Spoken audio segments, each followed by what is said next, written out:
Prachanda sir बसेको घर चाहिँ यही हो रे।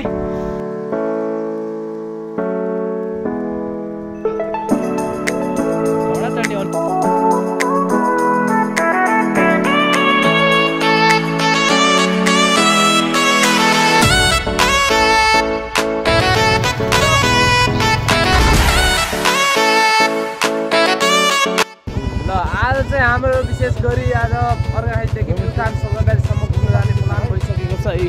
टक्क 12 मा दाजुहरू हुनुहुन्छ होइन, टक्क 12 मा हामी चाहिँ जानुपर्ने कुरो हुन्छ। ल आज चाहिँ घर चाहिँ यात्रा तय गरिसकेका छौँ हामीले। के कस्तो हुन्छ बाटोमा गएर सुरु गर्छौँ। यहाँबाट दाइहरू नि हुनुहुन्छ होइन, सुरज यता हुनुहुन्छ। के छ यात्रा चाहिँ चुलाहाटीसम्म आइसकेका छौँ। अब चाहिँ हामी यहाँबाट नि हिँड्नुपर्ने हुन्छ होइन। टक्क 12 मा चुलाहाटी जना गइसकेको छ होइन। ल हेर्दै जानुहोस् के कस्तो हुन्छ, यात्रा जारी नै छ होइन। हामी चाहिँ खलङ्गा आइसक्यौँ टक्क 12 मा होइन। जोस् मजा आइरहेको छ यात्राको क्रममा। खलङ्गादेखि हामी पनि अगाडि चढिसकेका छौँ। हामी चाहिँ अब नेक्स्टमा आउँछौँ होइन। ल हामी यात्राकै क्रममा अहिले चाहिँ बागडुला आइसकेका छौँ होइन। बागडुलाको बजार चाहिँ एकदमै सुनसान छ।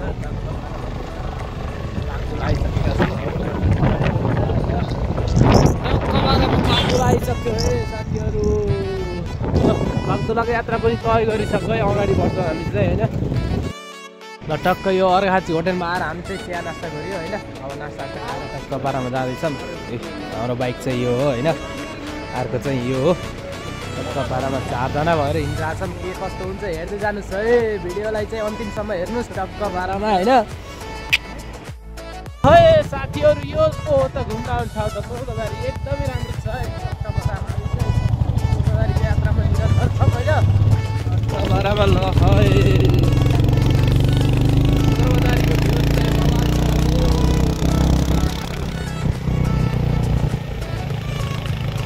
मौसम पनि बवाल छ, हामी यात्रा पनि बवालै छ होइन।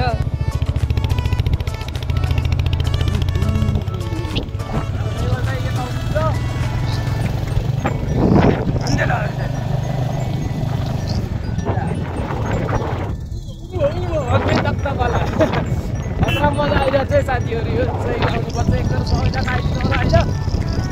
जाने ठाउँमा त हामी अलिक पुगेकै छैनौँ त, हेर्नु जान्छ है।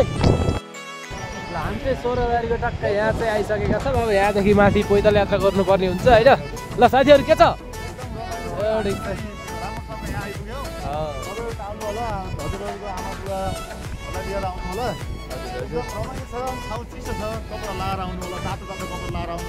मौसम चाहिँ एकदमै दामी छ है साथीहरू, आउनुपर्छ है। हाम्रो केटाहरू चाहिँ बसिरहेको छ। जिल्लाको एकदम प्रसिद्ध धार्मिक स्थल चाहिँ स्वर्गदारी। या अरू केही छ? आज बाटोमा आउँदाको रमाइलो यताउति बताइदिनु।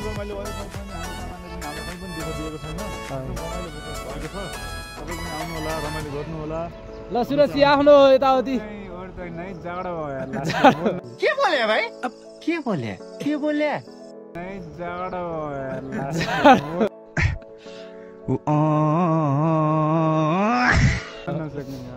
जाडो चाहिँ एकदमै चाहिँ चिसो। आउनु कोही आउँदै हुनुहुन्छ भने बाक्लो कपडा तातो कपडा लाएर आउनुहोस् होइन। टक्क 12 मा दामी छ। अब चाहिँ हामी निस्किन्छौँ यतादेखि माथि जानुपर्ने रहेछ पैदल यात्रामा चाहिँ। टक्क 12 मा हाम्रो राइडर त्यहाँ हुनुहुन्छ एकजना चाहिँ।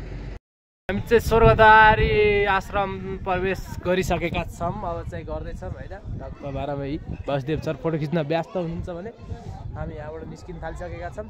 ल टक्क 12 मा माथि गएर भेट हुन्छ है। अब साथीहरू हामी चाहिँ स्वर्गदारीको मन्दिरतर्फ आइसकेका छौँ टक्क 12 मा होइन। साथीहरू चाहिँ एकदम तयार छ।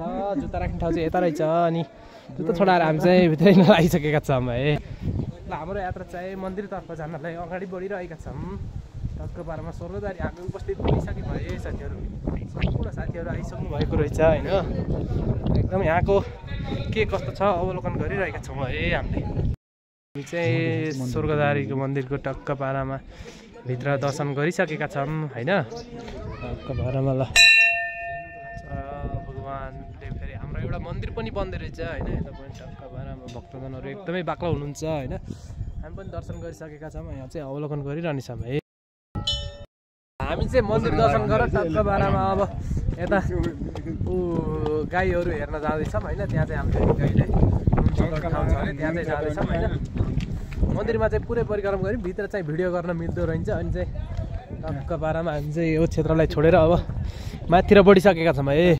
ल सुरुदेखि भन न। यहाँ चाहिँ व्यवस्था चाहिँ राम्रै रहेछ कि सातु टक्क होइन, प्रसादको रूपमा होइन राम्रै छ होइन। आएका लागि खाना पकाउने व्यवस्था पनि रहेछ।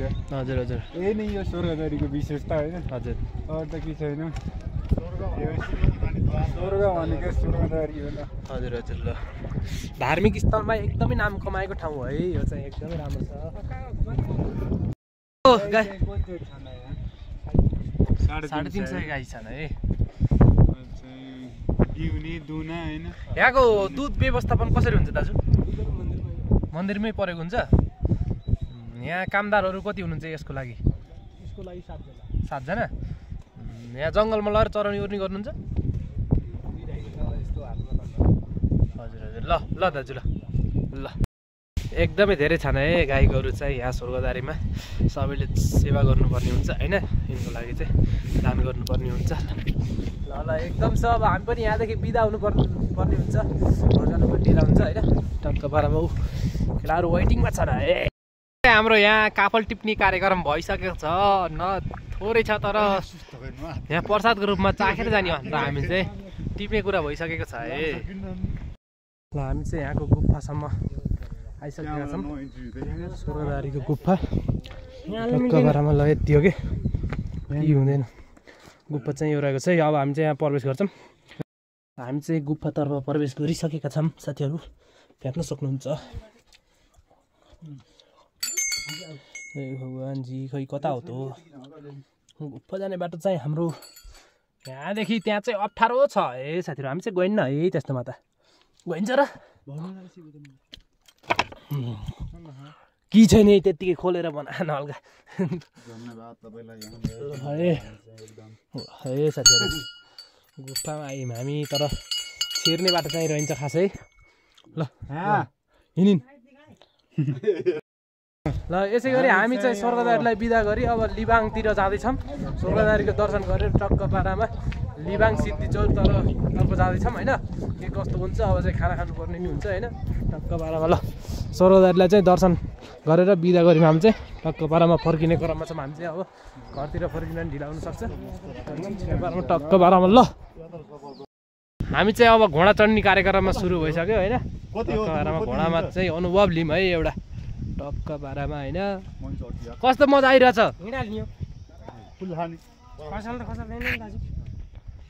ल घोडा चढ्ने कार्यक्रम है, जे मजा आउँछ है साथीहरू। घोडा चढ्नु पर्छ है।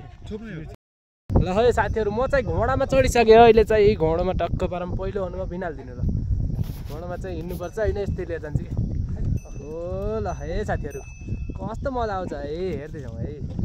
टक्क 12 मा ओहो नि बाबा, ओहो म त हिमाल चढे बराबर मजा आइरहेछ है साथीहरू। एकदमै थाकेको घोडा रहेछ कि यो साथीहरू। माथि घुमाइदिनु है।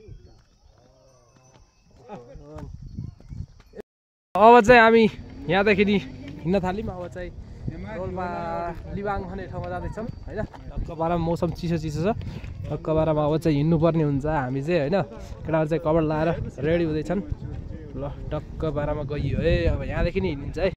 ल है साथीहरू हाम्रो यात्रा चाहिँ अहिले रोल्पासम्म आइसकेका छौँ। रोल्पाको एकदमै राम्रो ठाउँ छ यहाँ चाहिँ, हेर्न सक्नुहुन्छ तपाईँहरूले होइन। टक्क 12 मा हामी चाहिँ आराम गरिरहेको छ अहिले चाहिँ लामो समयपछि होइन। टक्क 12 मा हामी चाहिँ रोल्पा आयौँ है साथीहरू। रोल्पाको भ्यू हेर्न सक्नुहुन्छ एकदमै राम्रो छ।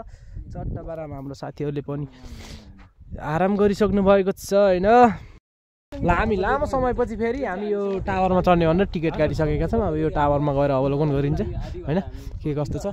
टक्क 12 मा के कस्तो छ हेर्छौँ हामी साथीहरू। सम्पूर्ण अब साँझ पनि परिसकेको छ होइन। टक्क 12 मा ल अब यात्रा जारी छ है। सातो बाटो हो जनयुद्ध समृद्धि भ्यू टावर। अब यसको हामी चाहिँ टपमा जान्छौँ होइन, अवलोकन गर्छौँ के कस्तो छ। एकदमै मजा आउनेवाला छ होला निश्चय पनि। यात्रा जारी नै छ हाम्रो। हाम्रा गोर्खेहरू बसेका छन् है। टक्क ओहो दामी ठाउँ छ एकदमै राम्रो। हाम्रो यात्राकै क्रममा केटाहरू चाहिँ अब आर्मी बन्दैछन् है। टक्क पारामा भुपु सैनिकहरूले लगाएको होइन, टक्क पारामा सिल्डहरू पनि पर्याप्त गरेको रहेछ है पुरानो आर्मीहरूले चाहिँ होइन। ल टक्क पारामा हामी चाहिँ अवलोकन गर्दैछौँ होइन भित्रको नेपाल आर्मीको पाइपहरू अनि अरे। र आर्मीजीले चिन्नु भएको छ, हामी चाहिँ खासै चिन्दैन होइन।